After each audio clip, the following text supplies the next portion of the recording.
All right. Well, the National Investigation Agency charge-sheeted 7 accused in the Pahalgam terror attack case, including the Pakistani-based Lashkar-e-Taiba, the Resistance Front, which is a TRF terrorist organization, and Pakistani handler Sajid Jatt is also named as an accused in the 1500-page charge sheet filed before the NIA Special Court in Jammu. Ajay Jandyal still with us on the broadcast to talk more about this, but before that, we'll also get an opinion from Major General Dhruv Katoch, Senior Defence Expert and the Director of India Foundation as well. General Katoch, appreciate you being here, sir. Saifullah Jatt is the prime accused in planning, executing, guiding these men to conduct that cowardly, that dastardly attack that killed almost 30 people. Now the NIA has concluded the investigation. They have put in a charge sheet which again is rolling back to Pakistan. It's important to look at this event, sir, or this update from the prism of what's happened in Australia also, sir. The reason why I say that, because those two, father and son duo, have also originated from Pakistan, thus once again validating India's age-old claim that terrorism 10 out of 10 times comes out, the origins are found somewhere in Pakistan, sir. Thank you.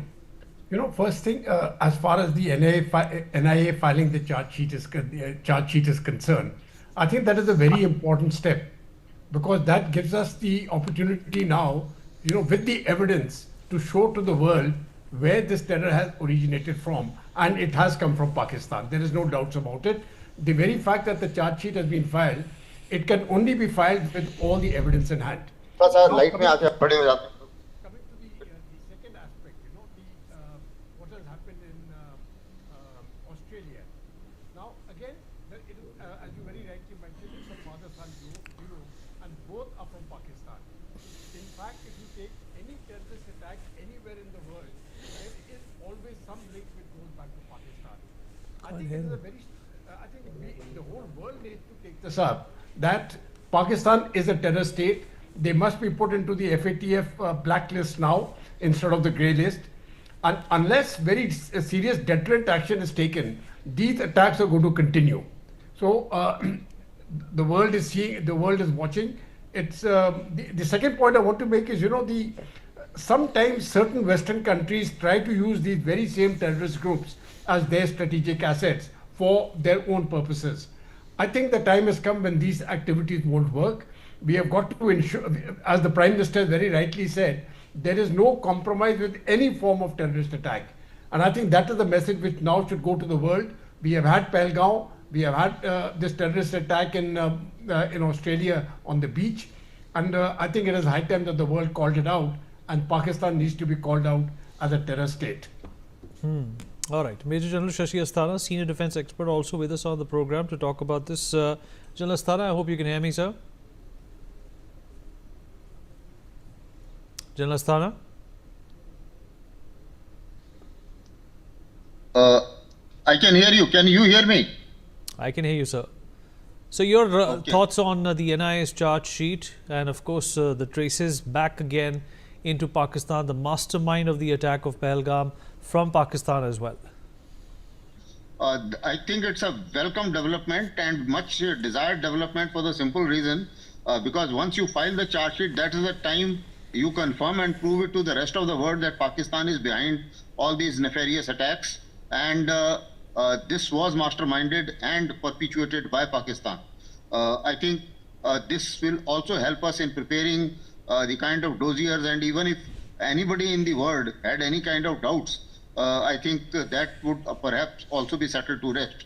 Not only that, as was rightly mentioned by you, the other two terrorists in Australia, they have also been found to have linkages with Pakistan, and perhaps I'm given to understand that they visited Pakistan at some point of time and were also briefed by the ISI and Pakistan military. So now it is a jihadi organization. Pakistan military is a jihadi organization. You have a radicalized Mullah Munir heading it as chief of defense forces, and the whole world now needs to acknowledge that, because if they don't, then no one knows whose turn will be next. Today it is Australia, tomorrow it can be United States, and day after it can be UK as well. So I don't think that anybody is safe anywhere unless all the perpetrators, at least who are known, they are brought to books and pressure is put on Pakistan. Certainly the whole world community needs to do a lot. As was mentioned very rightly, they should be put under grey list. These evidences must be shared with the FATF and other global bodies. Even if they throw it in the dustbin, so what? But we must continue our efforts to name and shame Pakistan as best as we can. Well, NIA's charge sheet further names the 3 Pakistani terrorists killed by Indian security forces during the action in Operation Mahadev at Dachigam, Srinagar in July 2025. Weeks after the deadly terror attack, the 3 have been identified as Sajid Jatt, Suleiman Shah, Habib Tahir Gibran and Hamza Afghani. Ajay Jandial, my colleague, is still with us on the broadcast. Ajay, if you can hear me. All right. Let me, in fact, Ajay is not there with us, so there's a problem with his connection. I'm going to take a response from General Dhruv Katoch on this as well. General Katoch, true to its word and true to the vindication that was promised that India would neutralize these terrorists, it's exactly gone to do that in Operation Mahadev in July. And once again, it traced back to people when their IDs were recovered, that they were trained by Pakistanis, by the ISI. But since then, there have been sporadic infiltration bids. A number of terrorists have been, deterred from entering the valley. But that does not change the disposition and demeanor of Pakistan when it comes to bleeding India through 1,000 cuts. When we carried out Operation Sindoor, I think the message sent was a very strong message this time, because besides the military action, there was also administrative action, in the sense that the waters of the Indus were targeted for the first time.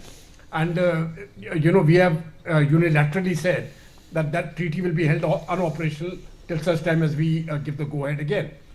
Now, despite that, I think Pakistan still hasn't learned the lesson, which means that we have to continue with these efforts of both punitive action and administrative action against Pakistan, and actually make it into a pariah state as far as the world is concerned. The road ahead is very long, actually, to putting Pakistan into the box, because somewhere Pakistan fits into the strategic picture where they are located, geographically so located that the United States needs their presence. They suddenly became friendly with Pakistan because of US concerns in Iran, and Pakistan became a convenient springboard, giving its land and airspace to the United States. So those sort of things will keep coming about, but that doesn't mean that, from our side, I think we should continue with the pressure. And I think the time has now come for Operation Sindoor 2. They have attempted very major attacks, which of course they were prevented from going through. But we still had a Delhi bomb blast going. So we have the full justification for hitting them again. And this time, there's no reason to hit at the terrorist camps per se. We have to go after their sponsors. And number 2, the waters of the Chenab, at least the waters of the Chenab, I think now need to be diverted. We don't have to give even a drop of water to Pakistan. Divert as much as we can over the next few years. And that is the only lesson, I think, which Pakistan will get, where they will be brought to their knees.